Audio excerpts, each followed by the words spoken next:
భారతదేశంలోని ప్రజలు వాళ్ళ యొక్క ఉన్నటువంటి అధికారాలు వాళ్ళతో పాటుగా ప్రభుత్వాలు ఏ విధంగా పాలించాలి పాలకులు దాంతో పాటుగా ప్రజలు అనేది కూడా వాళ్ళకు ఉన్నటువంటి హక్కులు ఇవన్నీ కూడా నిర్ధారణ చేసి రాజ్యాంగాన్ని తయారు చేసినటువంటి మహానుభావుడు డాక్టర్ బిఆర్ అంబేద్కర్ అనే యొక్క ఆశల మేరకు ప్రభుత్వాలు ఏ విధంగా పనిచేయాలి, పాలకులు ఏ విధంగా పాలించాలి, అధికారులు ఏ విధంగా పనిచేయాలి, ప్రజలు అనేది కూడా రాజ్యాంగాన్ని ఎలా విలువలను కావచ్చు వాటి యొక్క హక్కులను కూడా ఏ విధంగా తీసుకోవాలనేది కూడా దాని యొక్క నినాదం, దాని యొక్క ఉద్దేశం. కానీ తెలంగాణ రాష్ట్రంలో రేవంత్ రెడ్డి సర్కార్లో అధికారులు కావచ్చు దానికి సంబంధించినటువంటి పాలకులు ధిక్కరించే పరిస్థితులు కనబడుతున్నాయి. ముఖ్యంగా చూసుకున్నట్లయితే హైదరాబాద్ నగరంలో హైడ్రా అనేది కూడా పేద ప్రజలకు పెనుభూతంగా మారింది. ఏదైనా ఆదివారం సెలవు దినాలను అదనంగా చూసుకొని కూల్చివేతలు చేపట్టడం, పేదోళ్ళని రోడ్డు మీద వేయడం, పెద్దోళ్లకు సంపాదనను సృష్టించడమే హైడ్రా చేస్తుందని కూడా పలువురు విశ్లేషకులు చెప్తున్నారు. ఈ యొక్క హైడ్రా అనేది కూడా కోర్టును ఎందుకు ధిక్కరిస్తుంది? పలుమార్లు నోటీసులు ఇచ్చినా సరే కోర్టుకు వెళ్ళినటువంటి హైడ్రా కమిషనర్ దాన్ని ఎందుకు పట్టించుకోవట్లేదు? అసలు ఈ హైడ్రా వల్ల ఎంతమంది నష్టపోయారు, ఎక్కడెక్కడ ఏమేమి జరిగిననే విషయాలను కూడా తెలుసుకునే ప్రయత్నం చేద్దాం.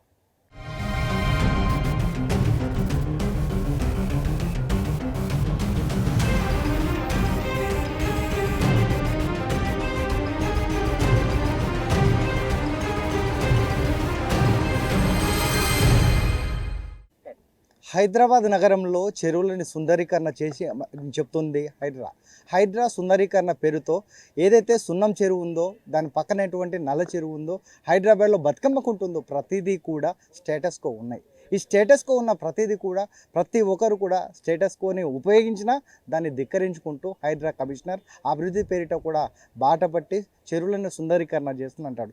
దీనికి మద్దతుగా అదే స్థానానికి సంబంధించినటువంటి హోంమంత్రి, మున్సిపల్ శాఖ మంత్రిగా ఉన్నటువంటి ముఖ్యమంత్రి రేవంత్ రెడ్డి ఏమో ప్రారంభాలు చేస్తాడు, రిబ్బన్ కట్ చేస్తాడు.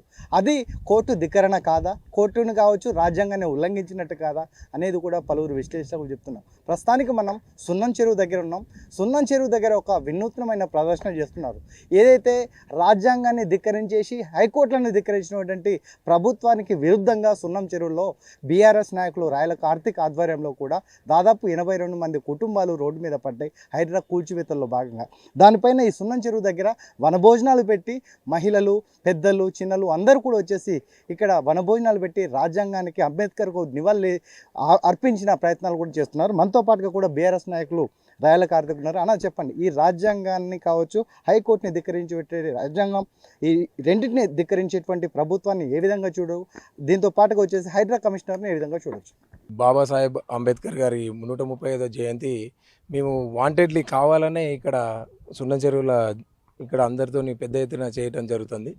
ఎందుకంటే హైడ్రా కమిషనర్ ఎవరైతే మన రంగనాథ్ గారు ఉన్నారో ఆయన చట్టవిరుద్ధంగా ఆయన ఏదైతే చేసే ఈ చర్యలు ఉన్నాయో ఇక్కడ వీళ్ళకి అందరికీ కూడా స్టే ఆర్డర్స్ ఉన్నాయి. స్టే ఆర్డర్స్ ఉన్న తర్వాత కూడా ఇక్కడ చట్టవిరుద్ధంగా ఏం పట్టించుకోకుండా హైడ్రా పేరిట మరి ఆయనకి రేవంత్ రెడ్డి చెప్తాడా, లేకపోతే ఆయన సొంతంగా ఆయన ఏమన్నా రేపు ఫ్యూచర్లో ఆయన రాజకీయాల్లోకి రావాలని చెప్పి ఆయన చేస్తాడా అనేది ఎవరికి కూడా అర్థం కాని విషయం. ఇక్కడ మేము ఈరోజు ఇక్కడ ఎందుకు ఈ ప్రోగ్రాం చేయటం జరుగుతుందంటే కేవలం ఇప్పుడు ఎవరైనా కూడా మనకి ఇప్పుడు రాజ్యాంగం పరంగా ఎవరైనా కూడా రాజ్యాంగం పరంగా స్టే తీసుకొచ్చుకున్నప్పుడు స్టేని ఎవరైనా కూడా ప్రజలు కానీ లేకపోతే గవర్నమెంట్ కానీ ఎవరైనా కూడా దాన్ని పాటిస్తారు. ఇప్పుడు హైడ్రా కమిషనర్ పాటించాడు, రేవంత్ రెడ్డి పాటించాడు. ఇక్కడ ఉన్న ప్రజల పరిస్థితి ఏంటి అంటే ఇప్పుడు న్యాయం ఎవరి దగ్గరికి పోయి మేము అడగాల? న్యాయవాదులనే న్యాయమూర్తి చెప్పిన విషయాన్ని వాళ్ళు పాటించకపోతే వాళ్ళు ఎంత బాధకి, భయభ్రాంతులకి కానీ వాళ్ళు ఎంత బాధకు, మానసిక శోభకి గురవుతారు వాళ్ళు.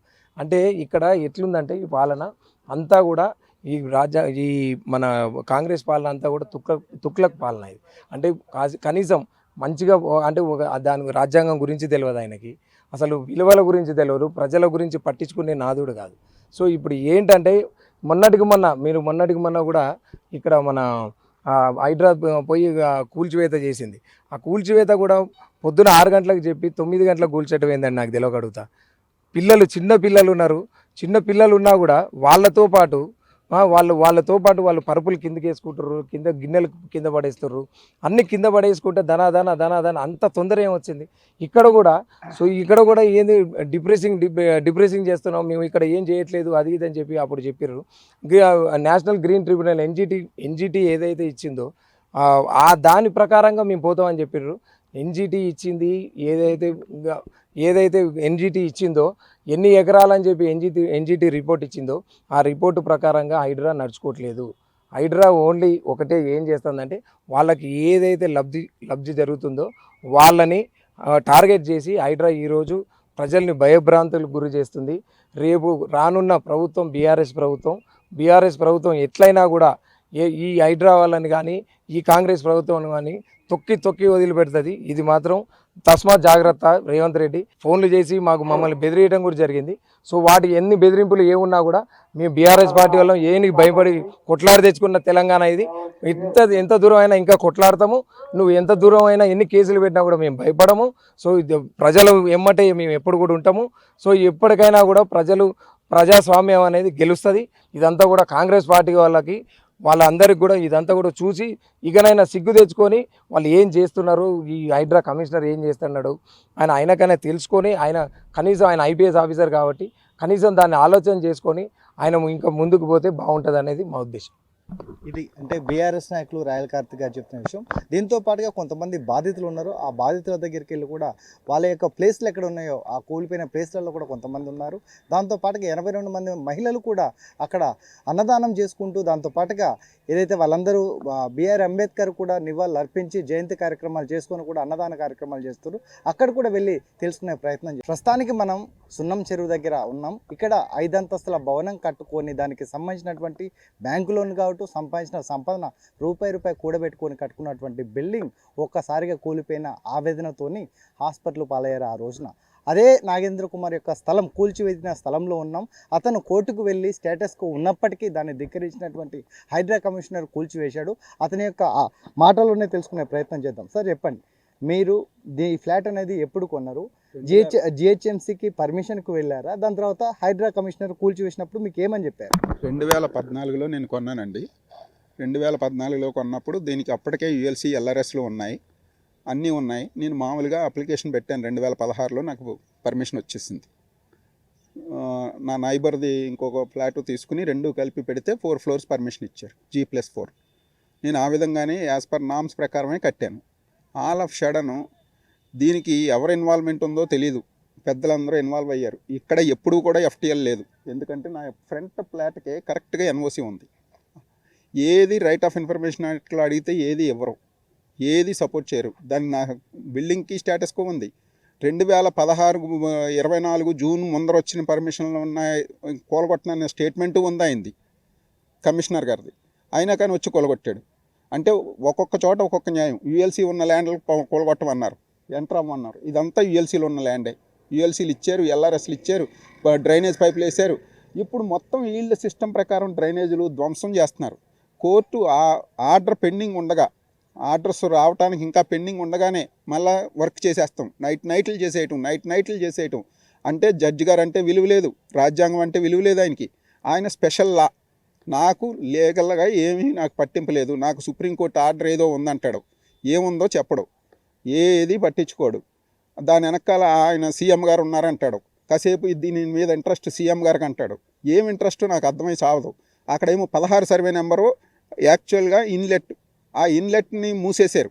అసలు ఏం చేస్తున్నారో వాళ్ళకే తెలియట్లేదు. ఒక జ్ఞానవంతుడు చేసే పని కాదు, ఒక అజ్ఞాని అనలేక నేను ఆ మాట అన్నాను. ఆయనకు అర్థమవుతుందని. అంతకుమించి నేనేం చెప్తాను ఇప్పుడు? అంటే దాదాపు మీరు సంపాదించిన సంపాదన కావచ్చు, కూల్చిపోయినటువంటి బిల్డింగ్ ఎంతవరకు, అంటే ఈ హైదరాబాద్ ఎంతవరకు మీరు లాస్ కావచ్చు? ఇంక్లూడింగ్ ల్యాండ్తో కలిపి 10 crores పైనే ఉంటుంది సార్. నేను ఆయన ఎవరైతే నేను డెవలప్మెంట్ తీసుకున్నానో ఆయనకు కూడా నేను ఇంకా డబ్బులు ఇవ్వలేకపోయాను. నేను ఇవ్వాలి ఆయనకి, న్యాయంగా చెప్పాలంటే.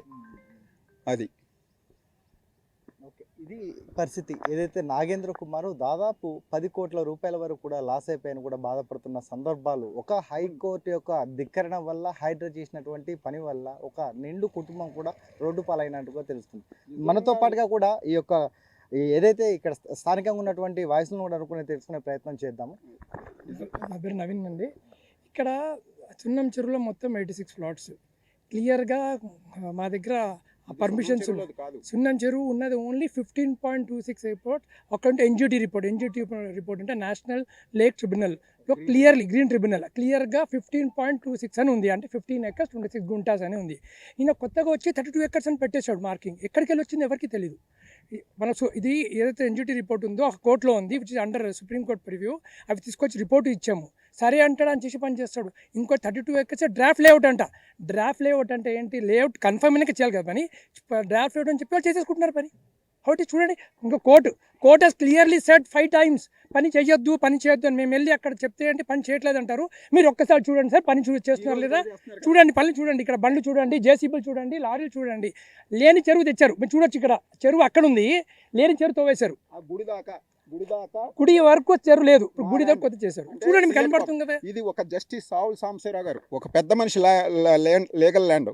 ఆయన ఇది అమ్మేటప్పుడు కూడా గవర్నమెంట్కి లెటర్ రాశాడు, మీ ఏమన్నా పర్పస్ అని. వాళ్ళు కొన్నది ఎవరు? MSME employees. అంటే ఇప్పుడు ఆ పూర్వం ఎస్ఐఈటి, ఇప్పుడు ఎంఎస్ఎంఈ ఎంప్లాయీ. వాళ్ళకి సెంట్రల్ గవర్నమెంట్ ఎంప్లాయీస్ యూనియన్ చేసుకుని కొనుక్కున్నారు. ఇంత ధ్వంసరాశం చేయక్కర్లేదు కదా ఈయన. ఎవరినో కాపాడటానికి లేని వాళ్ళని ఇరికించి పెట్టక్కర్లేదు కదా. ఎవరిని కాపాడుతున్నాడో తెలుసు అందరికీ సొసైటీలో. మాకు ఏ రోజు ఈ సొసైటీలో ఏ ఒక్క పర్సన్కి నోటీస్ ఇవ్వలేదు, ఏ ఒక్క పర్సన్కి ఇవ్వలేదు. అసలు రూల్ ఫాలో అవ్వట్లేదు. రూల్ వాళ్ళదే ఇష్టం, వాళ్ళదే రాజ్యం. అసలు కోర్టుకి విన్నారంట, ఎవరికి విన్నారంట. ఎలా ఇప్పుడు ఎవరు చెప్పుకోవాలి? మేము ఎవరు మోరించుకోవాలి? ఏదన్నా ఇది తెలియదు అంటారు, ఇల్లీగల్ అంటారు. మాకు అంటే మీరు ఒకటి ఫాలో అవ్వాలి కదా, చెప్పండి. మీరు ఫాలో మేము ఫాలో అవుతాం, మనం మధ్యలో పెట్టుకుందాం. మీరు ఎవరికి విన్నారు? మీదే ఇష్టం ఉంటే మీరు చేసుకుంటే వన్ సైడ్ అంతా. ఇది ఎక్కడ ఒక సిస్టమ్ ఉంటుంది కదా. మేము కోర్టుకి వెళ్ళాము, మీరు వచ్చారు కోర్టుకి. కోర్టులో ఏమంటున్నారు తెలుసా? మేము పనే చేయట్లేదు అంటారు, మొత్తం పని చేసుకుంటున్నారు. కోర్టులో ప్రూఫ్ చూపించాము, కోర్టు జడ్జి సీరియస్లీ చెప్పారు మీరు పని చేయొద్దు అని చెప్పేసి.